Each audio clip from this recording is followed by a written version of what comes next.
Hey, how's it going? Otaku Mike here, and today I want to talk about Metamorpho, the Element Man, issue number 1.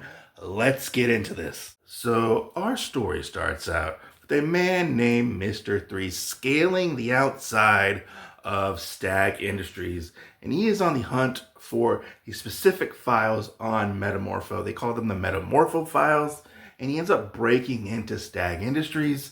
Little does he know that Metamorpho is in the same room as him when he's trying to hack in to the computer system. Metamorpho shows up. He ends up turning into like this pane of glass that's on the monitor. He's like, "Oh, hey, what's going on here? What are you doing? I don't know you. What exactly is going on? Why are you trying to look up files on me? I don't know you. What's going on? Come to find out that Mr. 3 is working for an organization called Cy.C.L.O.P.S. They don't really tell you who Cy.C.L.O.P.S is or what Cy.C.L.O.P.S is, but he's working for these, I'm guessing, organization to get the files on Metamorpho. And we get this interesting thing happen. We get the obligatory superhero fight. In the fight with Mr. 3, Metamorpho finds out that this guy, he has similar powers to Metamorpho almost, as in that he can change into a solid, a liquid, or a gas. And he has a leg up on Metamorpho in a sense that he can like kind of shine the light from this thing called the it was like the staff of Ra or the rod of Ra. I don't know what it was called. And it's a staff that's made out of the same metal that gave Metamorpho his powers from this meteorite they found. And with this ability that Mr. 3 actually has, he ends up getting the advantage over Metamorpho, and Metamorpho ends up basically breaking down almost and coming like a big sludge pile, and Mr. 3 ends up getting away.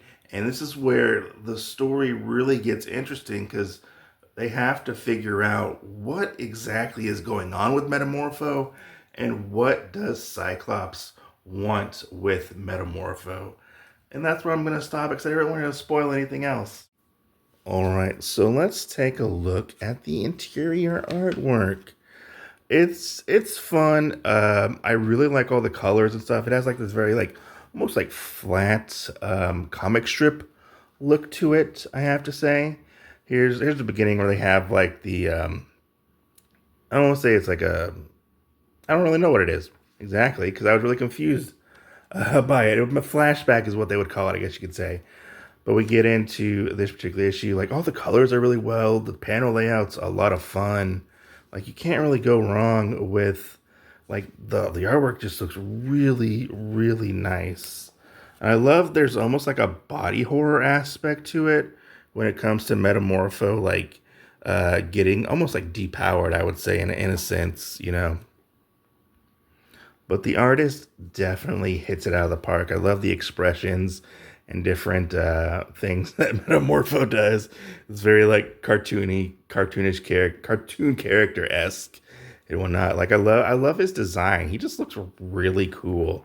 I love how they incorporate like the different elements and stuff and like into fighting and whatnot. And it was just very, very well done in my opinion. I thoroughly enjoyed this first issue for the artwork. It very much reminds me of, I can't remember what his name was, the artist was, but it reminds me of the artist who did like Madman, and he had like a run on like the Ecstatics X-Force.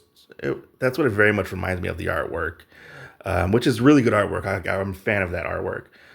So yeah, that's the interior artwork. This is a very quirky, fun, campy read. It is definitely worth your time, in my opinion.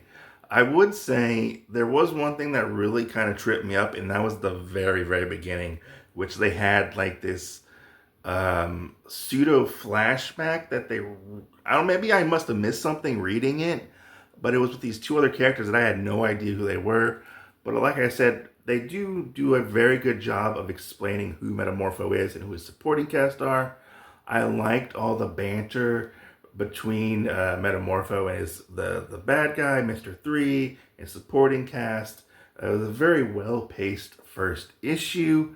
I loved all the jokes and all the humor. I loved how he used the different elements and stuff to like get around like obstacles and stuff within trying to be a superhero and whatnot. It was a lot of fun. I like that there's kind of a little bit of a love triangle as well between Sapphire, um, Metamorpho, and Element Gal. Even though Metamorpho says he's a one element kind of guy, like he lacks like just one gal, and that's Sapphire. Even though Element Gal kind of has a thing for him. Yeah, I only really had that one complaint of the very beginning of the issue. I wasn't picking up on it. Maybe that's because of me. But let me know your thoughts of this issue 1, Metamorpho the Element Man. Are you picking it up? Are you passing on it? Let me know down in the comments down below. I'm Otaku Mike. I'll catch you guys on the next video. Like, subscribe, comment, go read some comic books.